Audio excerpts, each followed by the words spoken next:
Welcome to the Welsh Yogi Podcast.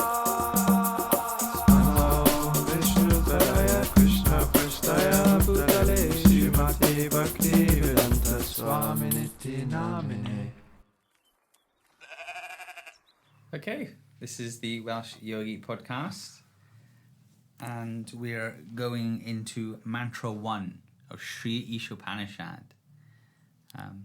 If you are new listening, welcome, and if you have listened to a few episodes before, welcome back. This is Gopal Roy and back to Ben today with Charlie in the studio audience, and we'll start going through Sri Ishopanishad, which is from the ancient Sanskrit texts of India. Should we can do a little bit of invocation now, just to set our hearts in the right frequency to receive this transcendental wisdom. Nice. What do you think about that? That sounds profound. Yeah. Om Namo Bhagavate Vasudevaya. Om Namo Bhagavate Vasudevaya. Om Namo Bhagavate Vasudevaya. Okay. We did the mantras to adjust our consciousness and our hearts to properly hear these things. This is the Sanskrit, so get ready.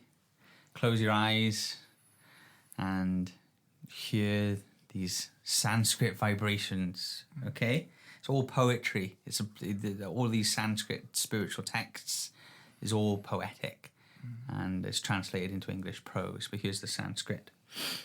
Ishavasham idam sarvam yatkincha jagatam jagat Taina taktaina bhujidaha makradakashasvidanam.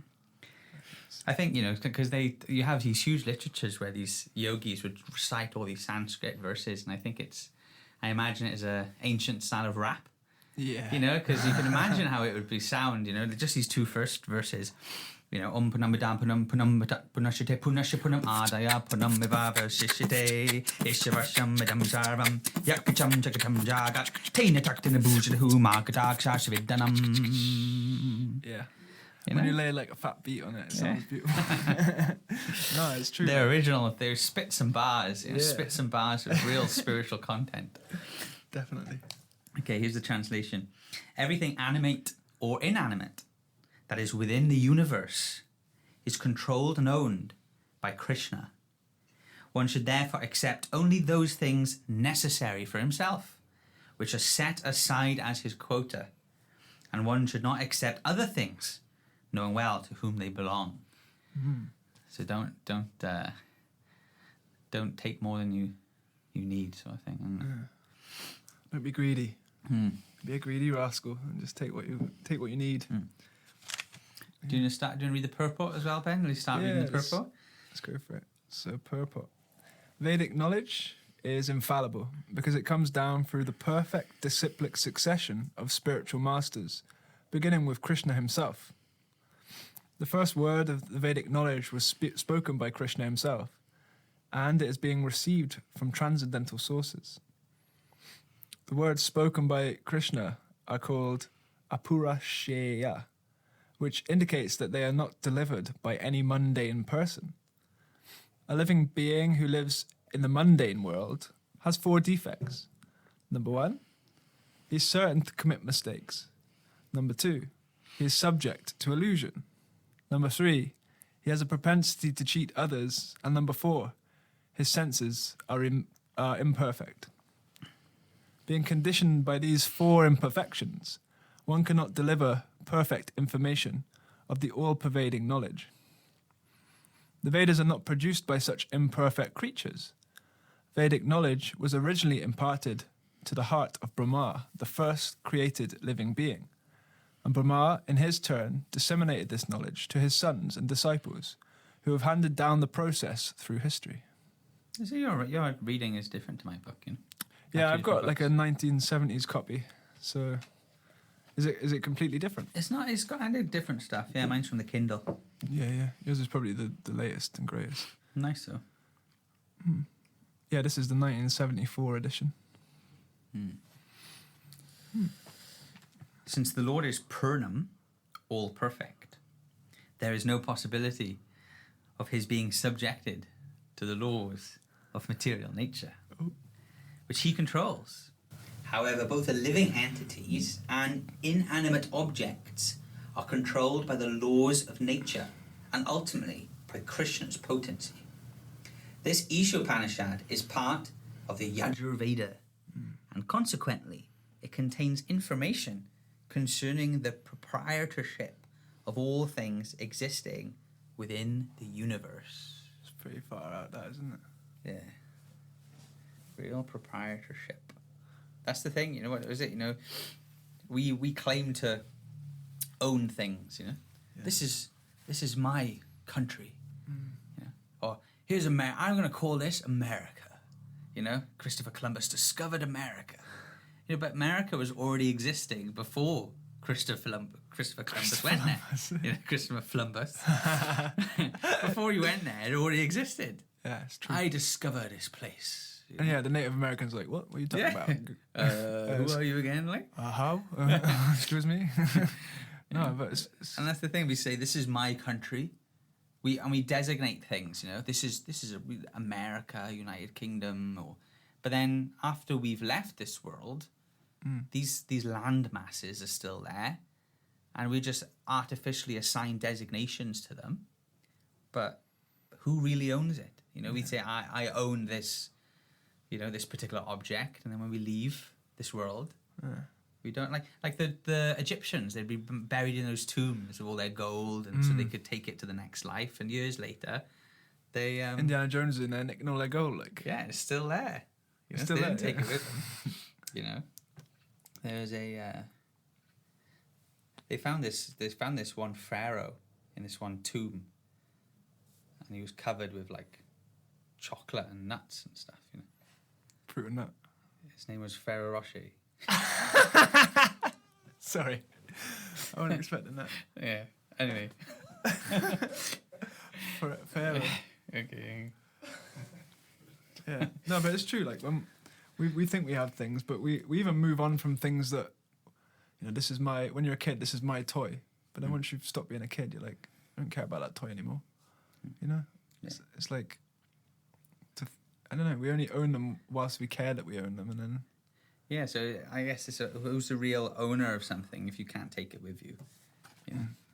So I think it's this principle that the Ishopanishad, which is from the Yajurveda, is saying, which is these ancient, really like the most ancient you can get texts on transcendental sort of metaphysical science sort of thing, and saying that, well, you know, there's a sort of everything belongs to something, and that belongs to the Krishna, the supreme conscious being, and then we're just sort of borrowing these things as we're in this world.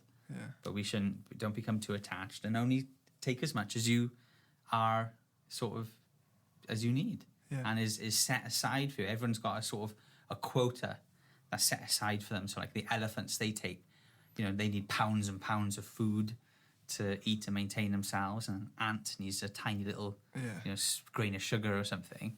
So the food management can be automatically there by higher arrangement. But human beings, like Srila Prabhupada says, you know, if you leave a bag of grains in some courtyard, the birds will come, take what they need, and fly off and leave some there. But if a human being comes, he'll take the whole sack and take it back to his house, you know, and maybe just never even eat it, like. And store it. And you know, food. You know, we have a big sort of food for life program where we're feeding anyone who's vulnerable, isolated, or needs any meals at all. We deliver cooked meals to people's doors. But when we were going around trying to get donations of food, you know, the amount of food that gets thrown away and wasted is harsh. Yeah, because it has like a shelf life, but was it like those are those charities that take like tons and tons of food that supermarkets are going to throw out, and they repurpose it and cook it up, and it's fine. So there's definitely a surplus of food available. There shouldn't be anyone's... in our country. That's the thing. You know, we're taking from other. You know, there's we're shipping it in from elsewhere, like. We're shipping it in so that we can throw it away. Yeah. So this is kind of this whole verse is talking about, we should, to live in harmony with nature, to live in harmony with this universe, we should just take what we need and nothing more. But like our current society is just taking stuff from other people, taking much more than we need. Especially like, it was declared another lockdown, a week ago. And there's one lady, she's very nice, called Anne-Marie, and she's a charity champion of one of the Asdas in Cardiff, and she they help us, they give us donations sometimes of food. But she was saying she couldn't give us anything 1 week because the amount of panic buying that was going on. Still the amount of toilet roll people were buying, but also like food and, more than necessary food that people were stockpiling at the expense of others. Yeah, it was just, It's that sort of individual mentality that we've all sort of been taught as well, isn't it? Like in this Western culture, it's not we're not working for the whole at all. It's just like, okay, it's going to be a lockdown. I need to look after myself. I'm going to fill my garage with toilet paper. I don't care about anyone else. Isn't that people really were, on the news, they're like, loads of toilet paper is being bought and stuff, And I thought, maybe it's a bit of an exaggeration. But I was on the street and people really were buying like trolleys full of toilet paper. Yeah. It's mad, really. That's crazy. I don't really think about toilet paper that much. Yeah. When you go to India, you don't even use toilet paper. They give you like a jug of water that you wash, sort of thing. I guess that's details, that is.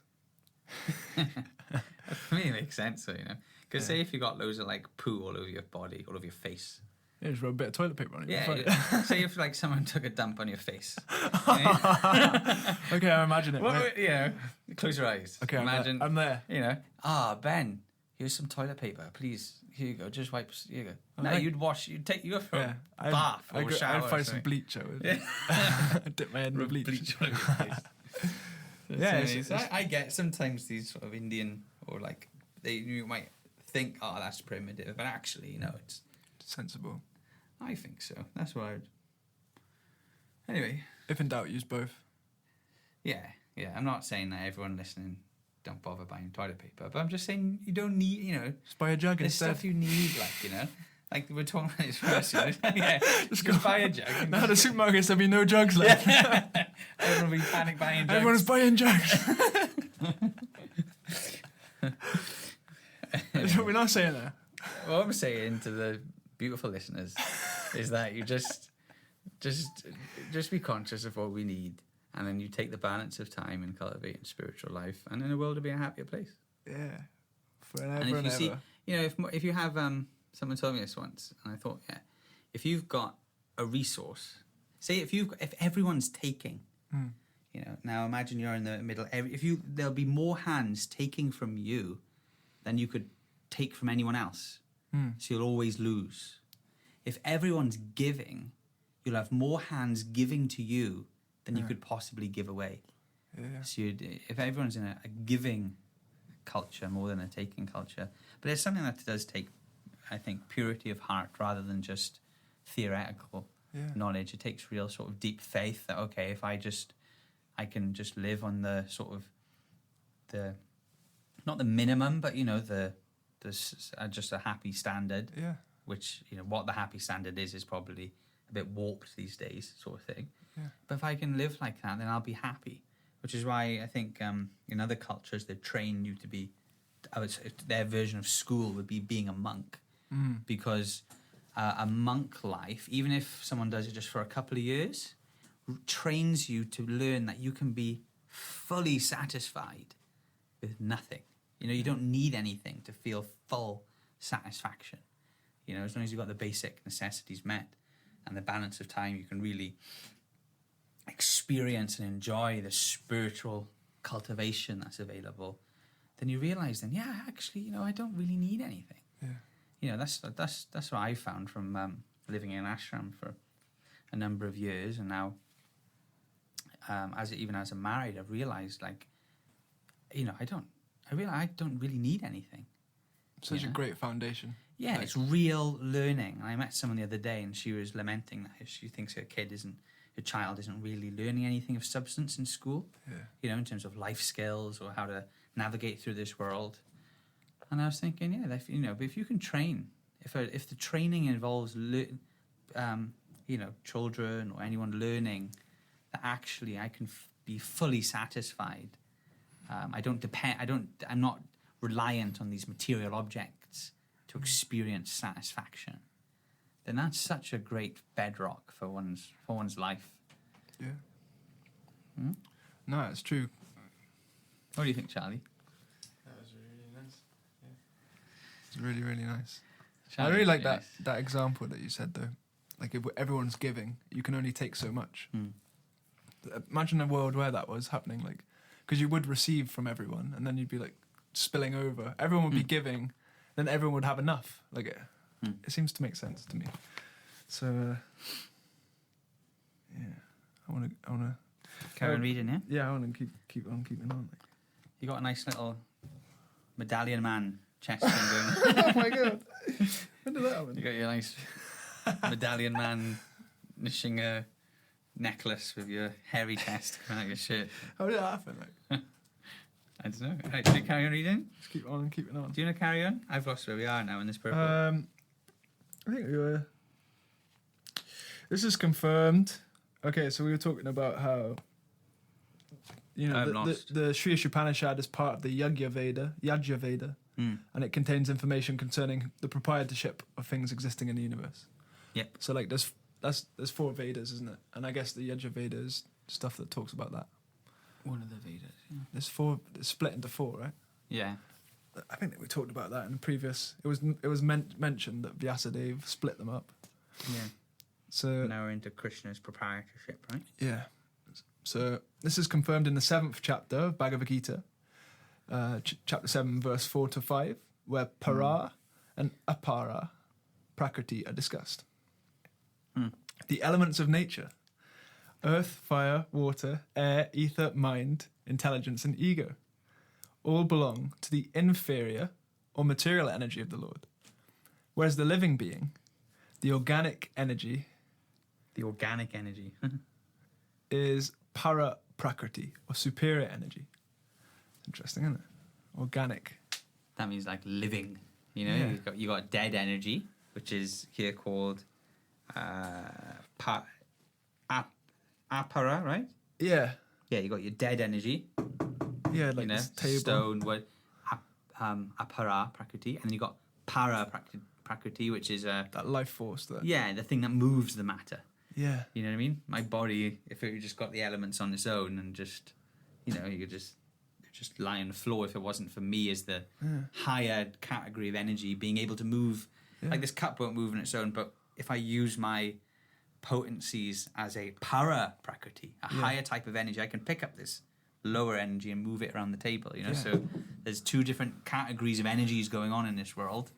One is higher than the other because one can influence the other. So the consciousness or the organic energy can move the I always think that's like a really, whenever I'm like in a city with like architecture or stuff, like, and you look around at the buildings and how they've all been constructed, you think that building is like a lot of like different dead elements. It's like atoms, and they're conformed in this way, in this shape. Yeah. But those atoms wouldn't be in that shape unless that living energy had moved them and put them in that position. Yeah. Like you need the builder to build the building. Like a building doesn't just pop out of nowhere. Yeah. You need the living being to arrange that matter in such a way. And then you also need the living being to maintain it like that. Because, you can imagine, like, you see these post-apocalyptic films, where humanity's been wiped out. Yeah.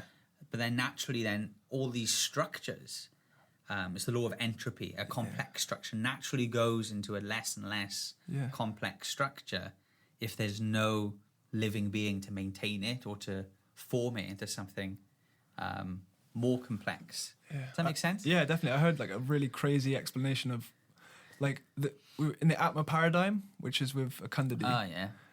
Martin Fleming. Martin Fleming. He was talking because we went to like Buckland Hall on the retreat, to learn about this paradigm, this science basically based on these ancient texts. Yeah, anyone very scientifically minded should Google Atma Paradigm. See if anything It's all comes on up. T Krishna Facebook as well. Ah, is it? Yeah, you can find it there. But he was talking about how there's like these the smallest amount of time, and there's like a scientific word for it. But every like millisecond, the whole manifestation like goes out of existence and then back into existence. It like flashes. And every time it flashes, little bits of degradation happen every time. Right. Like it's hard to conceive of, but if you think of it through like a video game scope, I know I always Or go like a cartoon, like the frames. yeah, there's like frames. some So like anime or something. like in video game terms, I can't remember what the word is now. A tick, you'd call it like a game tick. Uh-huh. So like the whole world manifests and then unmanifest and manifest back again, and that's how entropy happens. I thought that was just like something. So like, that's I don't know. I can't really explain it, but it blew my mind thinking, like the way he explained it as well. He built up to it and like explained it scientifically. But just think about like everything around us is constantly going in and out of existence, and each time it degrades a little bit. Yeah, well, I guess that's the because your body is. I was listening to a lecture actually. Srila Prabhupada was saying how because your body changes every 7 years. Yeah, every element, every atom in the body is completely different by once you do a cycle of 7 years or something. I don't know if that's still true or not, but that's generally what you hear. So you have your body's completely different. And someone was asking, well, isn't that just growing? Isn't it the same body, but it's just grown? And Prabhupada was saying no, because the parts are changing actually. They're new parts, sort of thing. So it's quite interesting, some people ask the question, if you say have a ship or a boat and you replace a different part of it every year, and then after a certain amount of time, once you've replaced every single part, is it the same boat or is it a different boat, because if you replace different parts. Do you ever watch Only Fools and Horses? I saw a couple. You know Trigger? Trigger? Which one's Trigger? Trigger, he's like sort of kind of a bit thick. He's funny. He's in a pub every now and again. Anyway, he's a road sweeper. And he walked in the pub and he goes, "Oh, Del boy, I've had this same broom for 20 years. I've had 10 new heads and 15 new handles." It's like that kind of, Yeah. it's not the same broom Trigger, but it is the same broom to him. Yeah. So I guess our body is the same. It's exactly the same thing. Well, that's the thing. I guess what the point is, it's different thing. Yeah. But what makes it seem the same? Like the boat is just so it's like the only thing that would keep you thinking that's the same boat is your sort of conception of the boat and what you call it or whatever. But actually, the parts are different. But with your body, like you were a little kid. You went to Disneyland when you were younger or whatever. I did. But but all the parts are different. But so if the parts are different, what's giving this continuosity? As I quote Oliver Trude. Yeah, it's one of his new words. What is giving that continuosity? And that's as we're reading here, the higher energy. The para-prakriti. Yeah. Yeah, boy. That's cool. So I keep going. Both of the prakritis, or energies, are emanations from Krishna. And ultimately, he's the controller of everything that exists. There's nothing in this universe that does not belong to either the para or apara prakriti. That's far, isn't it? So you've got these two main, just to make things simple, this is saying, okay, look, you can divide this world into two main categories of energies. You got an energy that's sort of unconscious. Material. Yeah. And another energy, which is para prakriti, or conscious. Spiritual. Or organic energy, if in terminology, Prabhupada's using a little bit different in that sense. One sense is inorganic and organic, probably he's using a bit of his own terminology. Because when we think of organic, it's like organic is something that's not got chemicals and hasn't been like manufactured like in a false way. Like organic is like more natural, isn't it? Yeah. Whereas non-organic stuff is more man-made, more tampered with, more. I don't know if they. Yeah, I think here it seems organic, isn't it? It means like alive. Yeah. And inorganic is dead. Yeah. And that's fundamental. What's the difference between something being alive and dead? It's because the presence of there's a different categories of energies. Yeah, it's like a higher form of energy. So therefore, everything is the property of Krishna, the Supreme Being. Because the Supreme Being, the absolute personality of Godhead, is the complete person. He has complete and perfect intelligence to adjust everything by means of his different potencies. The Supreme Being is often compared to a fire, and everything organic and inorganic is compared to the heat and light of that fire. I like this fire example. You know, this is good to keep everyone listening and really cement that as we go through this analogy now. Fire. I like this. Just as fire distributes energy in the form of heat and light, Krishna displays energy in different ways. He thus remains the ultimate controller, sustainer, and director of everything. He is the possessor of all potencies, the knower of everything, and the benefactor of everyone. He is full of inconceivable opulence, power, fame, beauty, knowledge, and renunciation. You imagine, this is trying to get our heads around the conception of Krishna. You know, it's like if you imagine the heat and light are energies of the fire, so similarly everything, you know, both living, dead, para, apara, all these energies that you can possibly conceive of are like the heat rays of sun and light coming from the fire of a supreme source. Emitted from. Yeah. Think about what that source is then. It's like... Because everything's got us, you know, we should... That's what is the source of everything. Yeah, everything in this world is cause and effect, isn't it?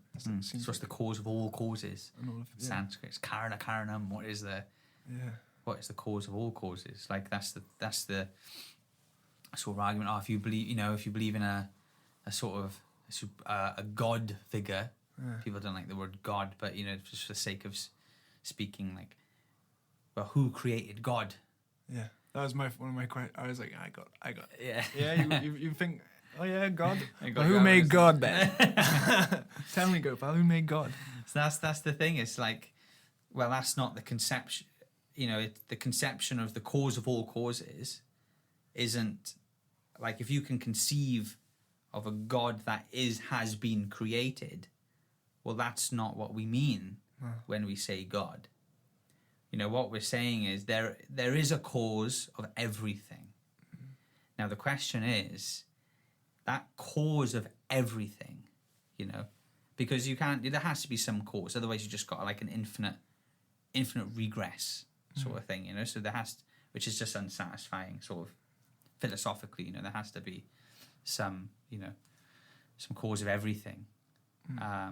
So is that cause conscious, or is it not conscious? Now, since we can't find it, consciousness seems to be a higher level of energy than matter, and matter on its own can't produce consciousness, then it's perfectly reasonable to say that the source of everything also has consciousness. Yeah. Because also in the, like, fire emanating the energies of heat and light, you know, the whatever in the effect should be in the cause. So if in the effect we see consciousness and life, and like it's saying here, power, fame, beauty, knowledge, and all these things, they should also be in the cause of everything. So therefore, it's perfectly reasonable to at least deliberate that the cause of everything is conscious. And when we say conscious, another way of saying that is personality. Yeah. So it's quite anyway, it's I think it's definitely something that you have to think about in your own time and like consider it, you know. It's not something. That's what they're saying. You know, open your mind, consider it, and through practicing spiritual technology, eventually try and experience it. Yeah.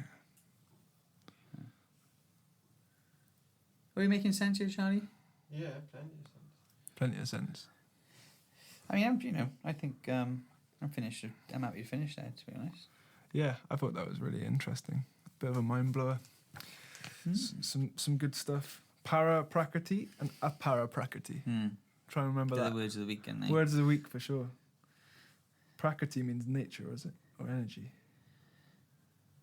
Yeah, so everyone Yeah, it's good something to bear in mind, and it's good. You know, I'm a higher energy than just matter. You know, it means we're meant for something more. So everyone, feel free to look up Atma Paradigm and T. Krishna. Yeah. Read these books in your own time. Share this with a friend. Share it with a friend, and don't forget your jugs. Your jugs. Oh yeah. Leave the toilet paper home. If the toilet paper does run out, get a jug. Then get a jug, like they do in some villages in India. You heard it here first. Nice one. That was awesome. Thanks, Gopal. Hare Krishna, thanks Ben, and thanks Charlie. Hare Krishna. And we'll catch you all soon. Hare Krishna. Haribol. Bhada Shri Krishna Chaitanya Prabhu Nityananda Shri Advaita Gadadhar Shivasadi Gaur Bhaktavinda Bhada Shri Krishna Chaitanya Prabhu